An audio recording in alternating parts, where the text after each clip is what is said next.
Pada tahun 1928 di Mesir, tepatnya di Giza, seorang profesor dan juga anaknya menemukan sebuah makam aneh yang juga terlihat sangat tua banget men, dengan terkubur di padang pasir yang juga sangat gersang dan juga tak terjamah oleh orang-orang. Makam aneh tersebut menyimpan sebuah isi yang sangat mencengangkan karena terdapat sebuah cincin raksasa yang terbuat dari sebuah batu misterius yang tak seorang pun tahu apa tepatnya benda tersebut men. Hingga berpuluh-puluh tahun kemudian penelitian demi penelitian pun dilakukan dan mendapati bahwa batu tersebut adalah sebuah benda yang menyimpan sebuah rahasia yang sangat misterius yang sangat susah untuk dipecahkan men. Batu tersebut menyimpan sebuah pecahan-pecahan bahasa kuno yang sulit diterjemahin oleh orang pintar sekalipun gitu. Namun pada suatu hari ada seorang dokter dengan teori-teori gilanya tentang bahasa-bahasa Mesir kuno yang menarik perhatian seorang perempuan tua bernama Catherine yang ternyata adalah seorang peneliti batu misterius tersebut dan juga adalah seorang anak dari profesor penemunya. Ia sangat tertarik dengan teori-teori dari dokter tersebut, sampai di mana ia memberikan sebuah pekerjaan untuk bisa membantu penelitiannya di mana tempat batu misterius itu disimpan gitu.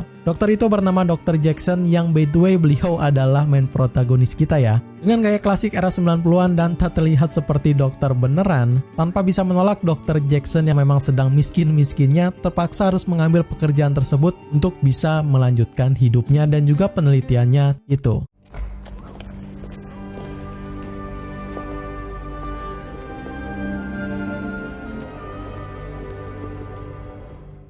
Itulah awal mula dari sebuah kisah konspirasi Mesir kuno bertema fiktif versi lainnya di film Stargate pada tahun 1994. Kisahnya ini tentu bakal semakin menarik lagi men, dengan science fiction penuh ikonik yang dibuat oleh Roland Emmerich selaku sutradara dari filmnya ini. Dan jangan salah sangka juga, ini film juga membayong semua aktor famous pada zamannya dulu yang di-lead oleh James Spader sebagai Dr. Daniel Jackson dan juga aktor legend Kurt Russell sebagai Kolonel Jack O'Neill. Gak usah khawatir ceritanya bakal boring ya, ini bakal semakin seru lagi kok. Makanya stay tune terus bersama gue Ri di Cinewatch Stargate. Sebelum kita lanjut pada cerita dari progres Dr. Jackson di tempat penelitian batu misterius tersebut, ada satu momen di mana seorang pasukan elit yang terlihat seperti petinggi-petinggi dari kemiliteran di sana mengunjungi seorang pria yang sedang terlihat sedih meratapi wajah foto dari anaknya dan juga dengan memegang pistol di tangannya men. Ternyata pria tersebut adalah seorang kolonel bernama O'Neill yang sedang berduka atas kematian anaknya yang meninggal secara tragis dengan kelalaiannya sebagai seorang ayah dan juga seorang militer. How'd he get like that? His kid died. Accidentally shot himself. Jesus. Kolonel O'Neill diminta aktif tugaskan kembali oleh jenderalnya yang ingin mengirim sebuah misi ke dalam proyek dari batu misteriusnya si Catherine ini. Oke, lanjut. Setelah tiba dengan terkejutnya, Dr. Jackson melihat sebuah simbol-simbol Mesir kuno dalam sebuah makam batu tersebut dan dengan sekali lihat ajaibnya ia langsung lancar menerjemahkan bahasa tersebut men. Kayak gua nerjemahin bahasa Sunda kali ya. Excuse me, what do you... Setelah Dr. Jackson menerjemah bahasa kuno tersebut, tibalah sang kolonel Sadness yaitu O'Neill yang memperkenalkan dirinya dengan cool dan juga mengambil alih proyek yang dikembangkan oleh si Catherine ini. Catherine pun bingung dengan tujuan si kolonel O'Neill ini dengan tiba-tiba tanpa angin tanpa hujan mengambil proyek miliknya yang udah menjadi bagian dari hidupnya itu. Dengan santai dan juga dengan wajah coolnya, ia tak menghiraukan dan pergi dari sana begitu aja men. Selepas itu, Dr. Jackson dengan proyek terjemahannya tersebut sampai malam hari ia terus lembur dan juga bingung dengan beberapa simbol yang tersirat di makam tersebut. Sampai akhirnya ia pun menyadari sebuah clue yang ternyata itu adalah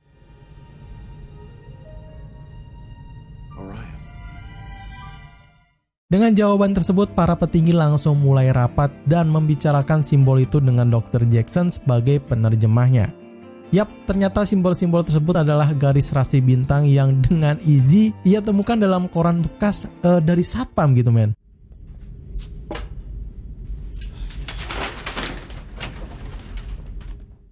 Dr. Jackson menjelaskan dengan terperinci dan juga singkat tentang rasi bintang tersebut yang mengarahkan kepada sebuah 7 simbol kartuj. Yang nggak tahu kartuj itu apa, singkatnya ini ya. Dengan beberapa spekulasi pintar dari si Dr. Jackson. Setelah petinggi militer dan juga Catherine mengetahui simbol-simbol tersebut, tibalah saatnya perkenalan dari sebuah batu misterius yang berbentuk cincin yang dari tadi masih belum tahu nih, batu itu sebenarnya apa gitu ya.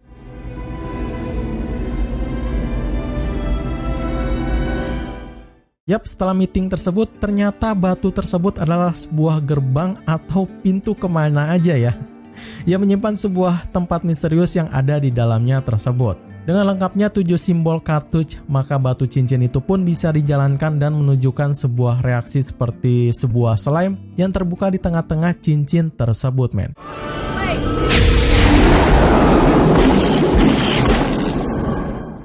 Mereka menggunakan uji coba robot untuk menjajal gerbang tersebut dan dengan terkejutnya ternyata menimbulkan reaksi hampa gitu, menghilang ya. Ya, just gone man, nggak terlihat di radar gitu.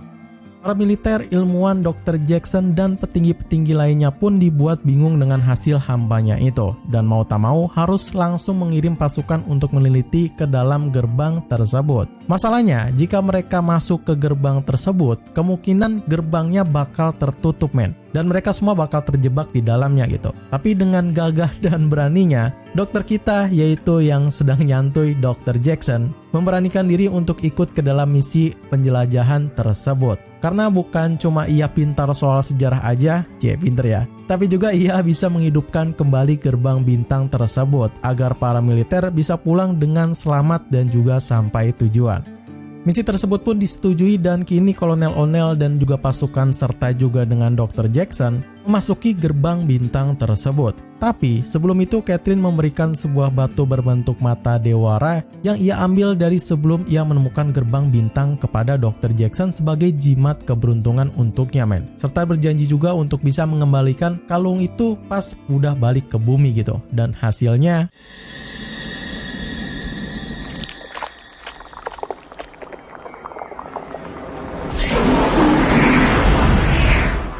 mereka pun terlempar entah di mana yang bertempat di ruang yang sangat kosong dengan bangunan yang mirip-mirip dengan tempat di Mesir gitu. Begitu mereka keluar dari ruangan tersebut, terkejut bukan kepayang men. Mereka melihat tempat tersebut exactly seperti di Mesir dengan sebuah piramid yang terletak di tengah-tengah gurun pasir yang sangat gersang.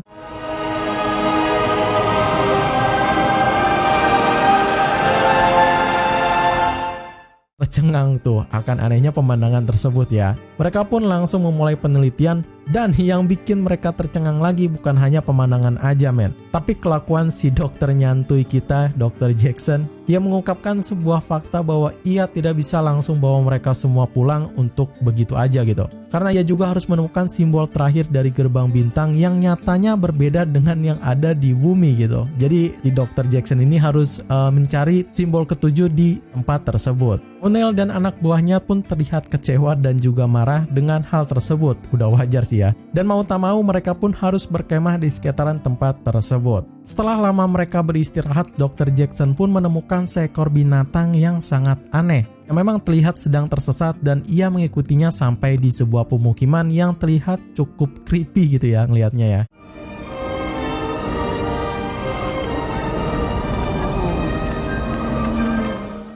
Dr. Jackson, Kolonel O'Neill, dan kedua anak buahnya langsung menghampiri pemukiman tersebut yang terlihat sedang membangun sesuatu di sana gitu. Dan cukup dibuat kaget juga karena mereka menggunakan bahasa yang aneh yang belum pernah Dr. Jackson atau yang lainnya dengar. Mereka meneliti dan memperhatikan sebenarnya apa yang mereka lakukan di sana. Ternyata mereka semua lagi menambang men. Dan begitu mengejutkan bahwa mereka sedang menambang bahan batu yang sama dengan gerbang bintang dari yang mereka punya di bumi.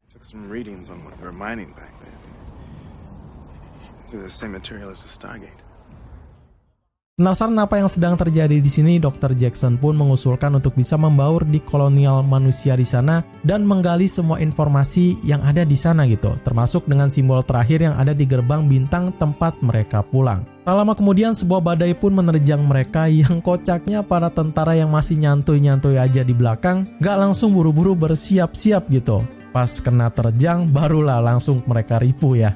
Keadaan yang tadinya terang pun langsung berubah menjadi gelap men. Dan regu dari Dr. Jackson serta kolonel dengan dua pasukannya ini menikmati suguhan dari kolonial manusia yang ada di sana. Mereka secepatnya menggali informasi tentang apa yang terjadi di sana dan tanpa mereka sadari, Dr. Jackson membuat sebuah keputusan yang sangat tabu men. Dengan menggambar di sebuah pasir pada gambar ikonik dari Matara yang ternyata malah menggemparkan orang-orang di sana. Ini semakin membuat Dr. Jackson dan Kolonel O'Neill semakin kebingungan gitu ya. Sebenarnya apa kaitannya mereka semua dengan sejarah Mesir yang ada di bumi?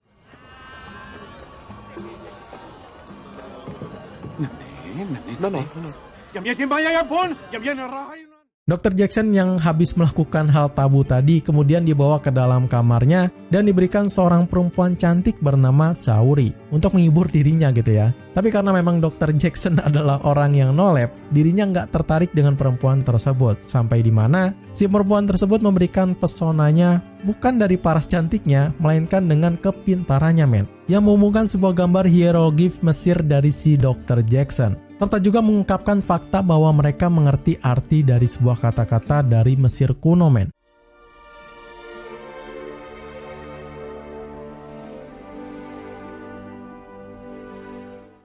Beralih ke regu dari pasukannya si Kolonel O'Neill yang habis diterjang sama badai hujatan netizen. Canda badai pasir maksudnya ya. Sedang bersantai dengan mengisi kegabutan mereka dengan memasak makanan yang enak gitu, yang dari tadi nggak jadi makan terus ya. Tak lama kemudian ada sebuah piramid terbang mendarat di atas mereka dengan ciri khas kayak alien-alien yang sedang mendarat di bumi, men. Dan bener aja sisa pasukan Kolonel O'Neill itu dihabis babatkan sama para pasukan berwajah seperti dewa-dewa Mesir kuno, yang anehnya mereka semua memakai sebuah tongkat tembakan ala-ala Star Wars.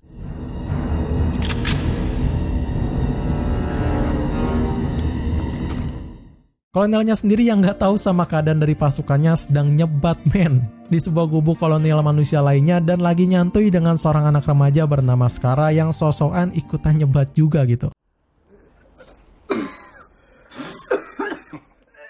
Dr. Jackson dan Saori tentu masih ngedet bareng serta berbincang-bincang mengenai sebuah hieroglif Mesir yang terkubur di dalam sebuah gua misterius dengan segudang tulisan-tulisan terhubung mengenai asal-usul dari pemukiman ini, dan yang paling mencengangkan adalah From distant stars, escaped from a dying world looking for a way to extend his own life.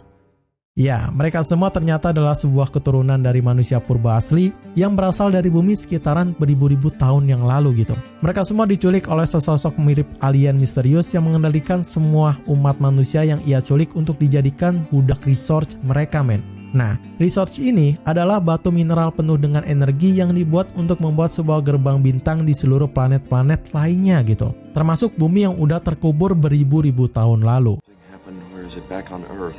A rebellion or uprising, and the Stargate was buried there.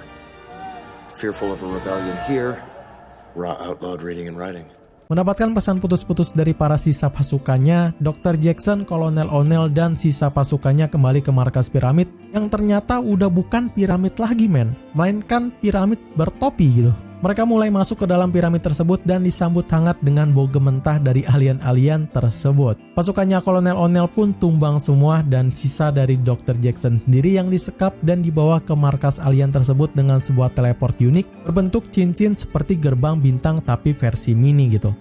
Dalam markas itu ada satu orang yang terlihat punya wajah mengerikan dan juga kayak dewa-dewa Mesir kuno yang memang menyerupai orang, dan tentu itu bukan sembarang orang ya. Karena nyatanya itu adalah dewa Ra, men, yang habis bangun dari hibernasinya. Dewa Ra menemukan sebuah mainan menarik dari Kolonel O'Neill yang terlihat seperti bom, yang ternyata juga itu adalah misi rahasia darinya untuk membinasakan gerbang bintang agar tidak ada yang bisa pakai lagi ke depannya, men. Dewa Ra menunjukkan wajah yang gua nggak sangka ternyata wajahnya sebocil ini ya. Dan begitupun juga wajah dari pilar dewa lainnya yaitu Horus dan juga Anubis dengan punya efek seperti Transformers.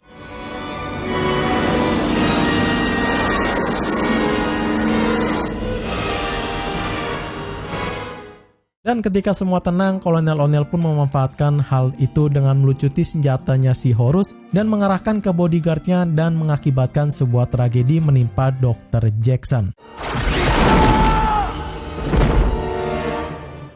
Ra yang menghampiri Dr. Jackson melihat kalung pemberian dari Catherine dan melihat sebuah tanda yang sangat familiar di matanya, dan tanpa alasan, ia pun lalu menyembuhkan Dr. Jackson dengan kapsul mirip sarkofagus yang ternyata adalah sebuah alat canggih untuk menyembuhkan seseorang yang telah terluka parah. Lalu di sisi lain, Kolonel O'Neill yang tengah pingsan kena bau mentahnya si Horus ini dilempar ke sebuah penjara bersama dengan teman-temannya. Dan tak lama itu Horus pun dan juga Anubis dengan pesawat tempur yang entah dari mana ini seperti pesawat jet ya, langsung menyerang kolonel manusia yang lain yang membangkang kepada Dewa Ra dengan membantu para militer, which mean Dr. Jackson dan Kolonel O'Neill ya, yang dianggap bersekutu dengannya.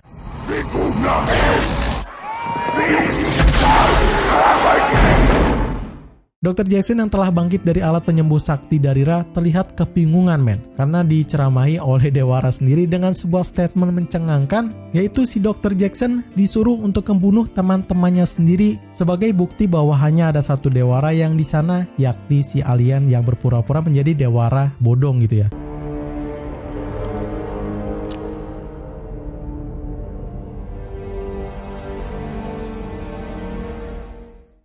Para kolonial yang telah diserang dan sedang sekarat di sana membuat sebuah rencana pemberontakan untuk melawan Dewara. Dan pada saat dimana Dr. Jackson disuruh untuk membunuh sekutunya tersebut, pertempuran pun harus terjadi dengan keji antara kolonial manusia dan juga dewa-dewa bodong dari piramid ini.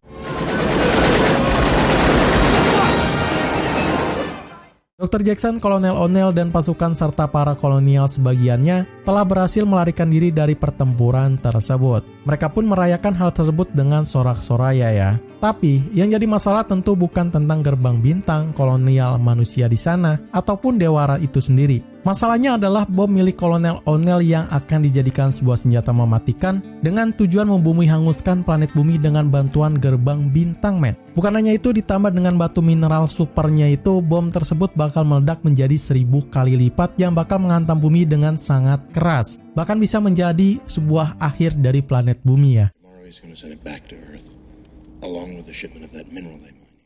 Mereka semua saling berdebat dengan apa yang harus mereka lakukan ke depannya, dan di sela-sela itu, dokter nyantui kita yaitu Dr. Jackson malah mesra-mesraan bersama Saori di tempat yang terpisah men. Sampai dimana tak lama kemudian keajaiban pun datang pada saat Skara yang menggambar sesuatu di dinding tempat tersebut dengan sebuah petunjuk mengenai simbol ketujuh yang dikenali oleh Dr. Jackson itu sendiri. I found it. What are you talking about? The seventh symbol. Menuju pertarungan terakhir melawan dewa-dewa Mesir bodong, mereka semua menyusun strategi dan ingin menyusup ke dalam piramid tersebut, tepatnya di gerbang bintang yang ada di dalamnya itu ya, yang bertujuan untuk mengaktifkan dan pulang ke bumi gitu setelah mereka mengetahui simbol ketujuh dari si Skara ini. Tapi tak semudah itu ya Ferguson, karena para penjaga di sana ditutup dengan rapat yang mengakibatkan terjadi sebuah bentrok dan tentu ya perang lagi.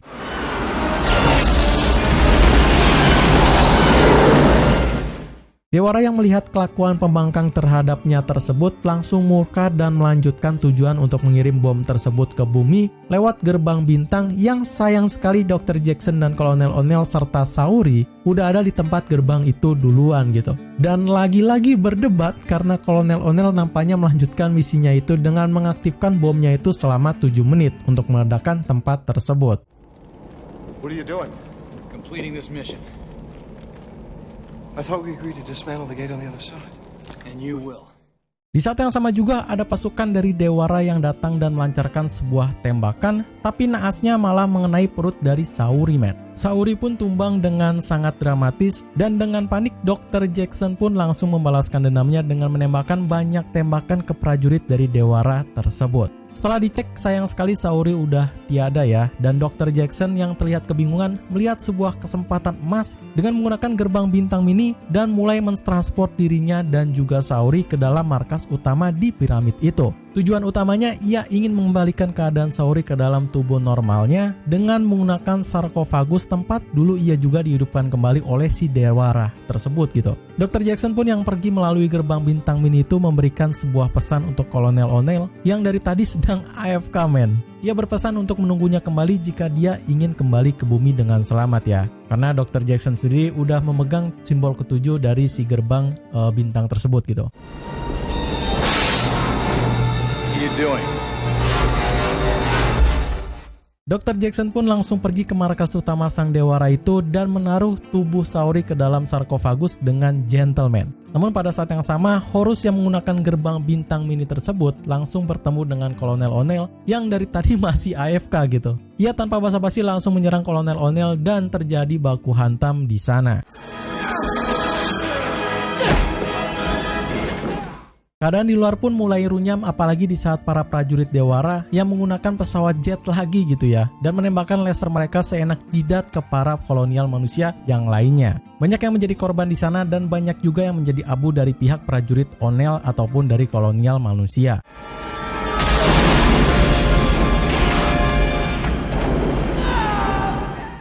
Dr. Jackson yang sedang menunggu Saori untuk pulih di sarkofagus itu langsung dihampiri bos terakhir, men. Dewara menggunakan mata tajamnya yang ingin menghancurkan otaknya si Dr. Jackson yang terlihat akan kesakitan yang luar biasa gitu. Dan di sisi lain baku hantam masih menghujani Kolonel O'Neill yang bertarung dengan Horus dan juga ditutup dengan terjepitnya Horus dari sebuah gerbang bintang mini yang digunakan oleh dirinya sendiri gitu.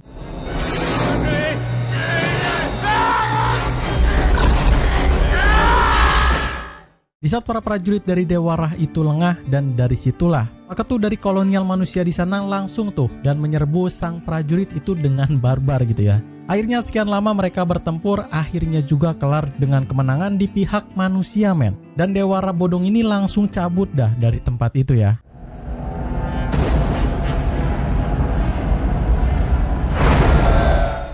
Bom berdetik dengan lebih cepat dan begitu ingin dimatikan, ternyata bomnya adalah bom waktu yang disetting oleh para prajurit Ra agar tidak bisa dihentikan oleh dirinya sendiri gitu. Dr. Jackson dan Kolonel O'Neill langsung berpikir dengan keras dan keduanya pun langsung mendapatkan sebuah ide cemerlang, men. Dengan menempatkan bom itu ke dalam gerbang bintang mini yang bisa diatur untuk ditransfer ke dalam pesawat si Dewara itu sendiri. Alhasil ya, langsung meledak tuh kapal Dewara di luar angkasa ya. Semua orang di sana pun sorak-soraya merayakan kemenangannya dan pada saat dimana akhirnya gerbang bintang pun bisa diaktifkan kembali, men. Serta Kolonel O'Neill dan seluruh anak buahnya pun bisa pulang kembali gitu. Tapi bedanya Dr. Jackson di sini tidak ikut kembali pulang, men. Yang kembali cuma kalung dari pemberian Catherine yang menjadi salam perpisahan dari dirinya itu. Dr. Jackson tentu masih stay ya di sana bersama dengan Saori agar bisa membuat peradaban manusia kembali normal sebagaimana mestinya gitu. Oke, itulah sebuah kisah konspirasi mengenai Mesir kuno dan juga peradaban semesta lainnya yang penuh dengan petualangan seru yang juga sangat mendebarkan, men. Hopefully kalian suka sama cerita dari gua kali ini, dan yang suka sama videonya tentu jangan lupa tinggalin like-nya dan juga bisa gabung lah untuk menjadi membership untuk mensupport channel ini lagi ya. Sekian untuk hari ini, gua Ari izin pamit undur diri, see you in the next film.